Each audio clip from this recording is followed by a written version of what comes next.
ఇన్నాళ్లు ఎవరి దారి వారిదే ఒకే అంశంపై ఆందోళనలు చేసినా తలోదారిలో వెళ్లేవారు. అయితే ఇప్పుడు అందరినీ ఒకే తాటి మీదకు తెచ్చింది ధర్నా చౌక్. హైదరాబాద్ ఇందిరా పార్క్ నుంచి ధర్నా చౌక్ తరలింపును నిరసిస్తూ విపక్షాలన్నీ ఒక్కటయ్యాయి.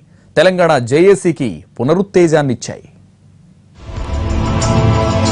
తెలంగాణ ఉద్యమంలో మాత్రమే అన్ని పార్టీల జెండాలు ఏకమయ్యాయి.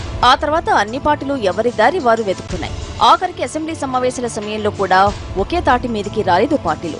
కానీ ధర్నా చౌక్ ను ఎత్తివేస్తాము అనడంతో ప్రభుత్వం మీద అన్ని పార్టీలు వాయిస్ పెంచాయి.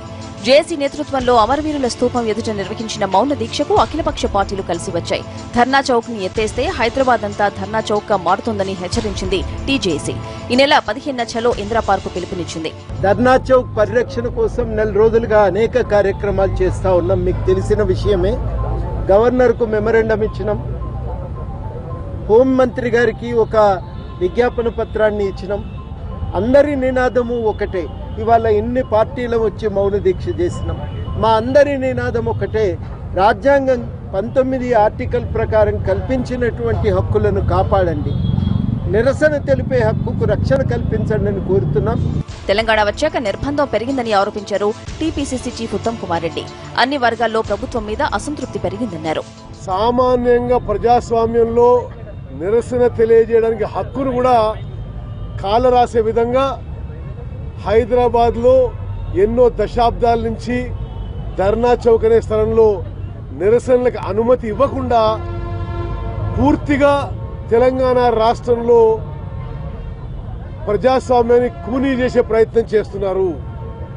ఖమ్మంలో జరిగిన సంఘటన మరి తెలంగాణలో ప్రజాస్వామ్యం ఏ విధంగా ఉంది దానికి అది నిదర్శనం. ధర్నా చౌక్ ని పునరుద్ధరించడానికి కలిసి పనిచేయాలన్నారు టీడీపీ అధ్యక్షుడు ఎల్ రమణ. ధర్నా చేసే హక్కును కూడా టీఆర్ఎస్ కాలరాస్తుందని ఆరోపించారు బీజేపీ ఎమ్మెల్యే ప్రభాకర్. ధర్నా చౌక్ ను పరిరక్షించుకుందాం అనేటువంటి కార్యక్రమానికి తెలుగుదేశం పార్టీ రాష్ట్రంలోని నలువైపుల నుంచి పెద్ద ఎత్తున తరలి వస్తామని చెప్పని, ఆ ధర్నా చౌక్ ను కాపాడుకుంటామని చెప్పని, రేపు ఈ ప్రభుత్వాన్ని కుకుడి వేలతో పెకిలించడం ఖాయమని చెప్పిన సందర్భంగా తెలియజేస్తూ 175% ప్రజలు మా వైపున ఉన్నారు కనుక మా ప్రజల గొంతుగా వినిపించేటువంటి అవసరం ఉన్నది.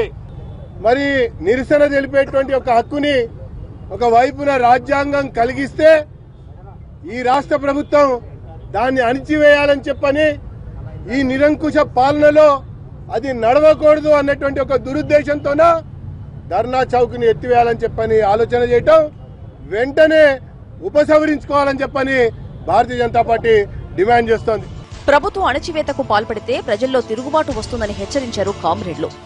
రేపు 15వ తేదీ జరగబోయే ఈ ధర్నా చౌక్ పరిరక్షణ కార్యక్రమం పెద్ద ఎత్తున సాగాలని మేము కోరుకుంటున్నాం. రాష్ట్ర వ్యాప్తంగా ప్రజలందరూ దీంట్లో పెద్ద ఎత్తున పాల్గొనాలి. కేసీఆర్ ప్రభుత్వం అనుకోవచ్చు ఎక్కడికక్కడ అరెస్టులు సాగిస్తామని, అణచివేస్తామని అనుకోవచ్చు. బంతిని ఎంత వేగంగా కింద కొడితే అంత వేగంగా పైకి లేస్తుంది. ప్రజా ఉద్యమాన్ని, ప్రజల అసంతృప్తిని ఎంత దారుణంగా అణిచివేయడానికి ప్రయత్నం చేసినా అది అంతకు 10 రెట్లుగా మించిపోతుంది, పెరుగుతుంది. ఈ కేసీఆర్ ప్రభుత్వాన్ని ముంచుతుందని చెప్పి హెచ్చరిస్తున్నాం. ప్రజలు ఆ రకంగా కదిలి రావాలని, రాష్ట్ర వ్యాప్తంగా సిపిఎం శ్రేణులు ఈ ఉద్యమంలో పెద్ద ఎత్తున పాల్గొనాలని విజ్ఞప్తి చేస్తున్నాం. మొత్తానికి ఇందిరా పార్కులో ధర్నా చౌక్ ని ఎత్తివేయడంపై నిరసన తీవ్రతరమవుతోంది. ఇదొక ఎత్తైతే రాష్ట్రం ఏర్పాటు తర్వాత రాజకీయ పార్టీలన్నీ ఒకే తాటి మీదకు రావడం మరో విశేషం. ఇందిరా పార్కు అస్తిత్వం కోసం జరుగుతున్న పోరాటం టీజేఏసీని పునరుత్తేజితం చేస్తోంది.